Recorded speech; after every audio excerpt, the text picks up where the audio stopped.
lúa cứ rùa tí ở trong ly lỡ mùa lỡ trắng ly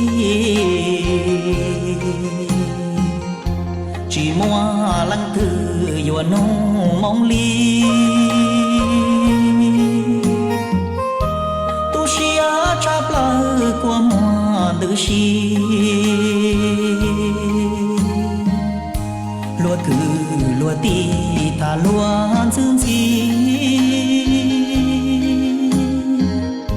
họ rong li yu chơi nhỏ đòn chi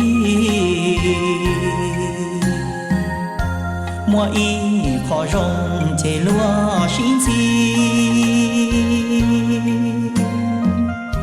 trái trư yu nó họ trò luôn chi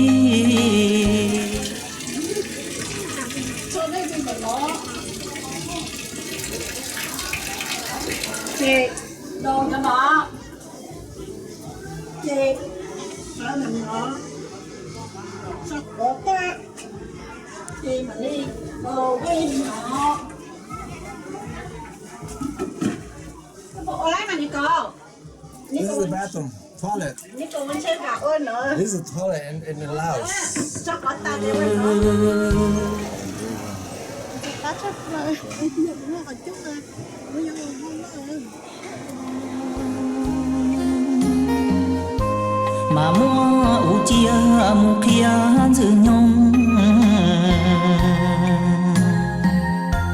mà li mu hai thia mà mu long say pha lư sĩ buồn cho lúa rong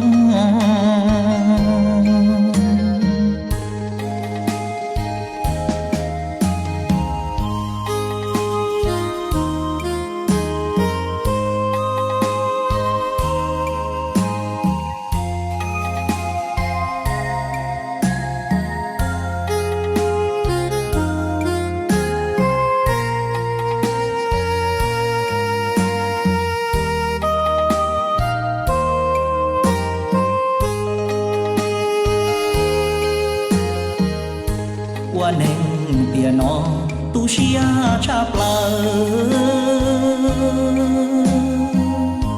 luôn nhau chỉ hay qua muôn từ giờ chỉ xia chắp lỡ lo ý trong bờ